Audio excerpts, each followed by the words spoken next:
Yan, good morning sa lahat. This is Assembly Dance. Ayan, so kamusta po kayo dyan? Ayan, so kamusta yung buhay tendera? Ayan, so papaano is buhay pa naman yung tindahan ko.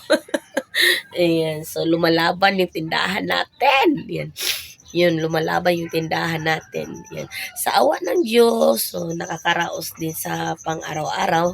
Yan, sa buwan-buwan na mga bayarin. Yan. So, laban po tayo. Yan, lumalaban po tayo sa mga bayadin. Ayan. So, update ko kayo sa tinanim ko. Yan. So, kung sino man yung nakasubaybay, yan. So, yung nagtanim ako, yan. So, update ko kayo kung ano na ang ganap-ganap sa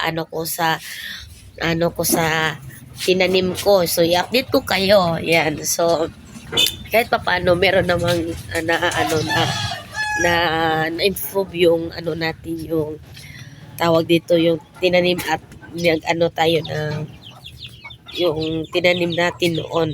Yan. So, meron na siyang improvement. Yan. So, ito yung tinanim ko yung dati. Mga 1 week na yata yung nakaraan or 2 weeks na yata. So, malaki-laki na siya. Yan. So, pwede na siyang gulayin yun. Yan. Pwede na siya pang sa yung magsabaw-sabaw ba. Yan. So, yan, pwede na kunin yung mga isa-isa pero sa ngayon hindi masyado kunin pa para baka nang marami pa siyang dahon ba. So, yan, so malaki na yung natin yung atsal. Yan, so meron malaki-laki na yung atsal natin. So, yung isa hindi pa siya na parang 50-50 pa yung natin yung kamatis natin. Yan. So, yun. At saka, meron na tayong alubati. Yan. So, meron na tayong alubati na nakakuha na ko nito. Yun. So, nagkuha na ko ng mga dahon-dahon. So, nakagulay na tayo. Yan. So, meron din akong tinanim na pangatlo. Yan. So, medyo nabuhay na din. Yan. Medyo meron na tayong tinanim din. So, medyo marami-rami na yung natin sibuyas dahon. Yan. So, magtanim-tanim pa tayo. Gusto kong paramihin pa yung mga sibuyas dahon kasi medyo masarap siya sa mga pangsabaw-sabaw, yung mga isda-isda. Yan. So, ito yung kamatis natin. Yan, nabuhay na yung kamatis natin. Yan. So, meron na siyang flowers. Yan, meron na siyang flowers. Yan.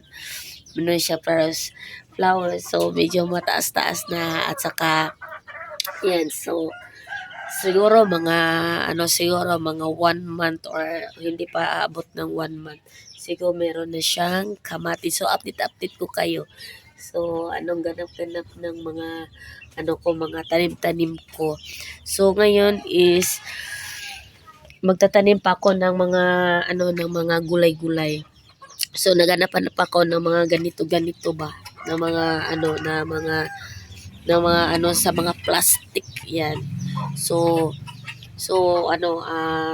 ako pag makakita ako yan. So magtanim-tanim ako dito para meron namang silbi yung yung mga plastic ba. Yan. So, paparamihin pa natin yung sibuyas daw kasi masarap siya sa mga gulay-gulay at sa mga sabaw-sabaw na isda. Yan. So, meron akong tinanim dito na yata yun? Luya. Hindi ko alam saan yun ako. Meron siyang kamatis. Sinabot ko. Yan. So, merong kamatis. So, kung yan, malaki-laki, ililipat ko dito sa may kaang. Yan. So, yan. So, yan for now. So, yan muna yung update ko sa sa tanim ko.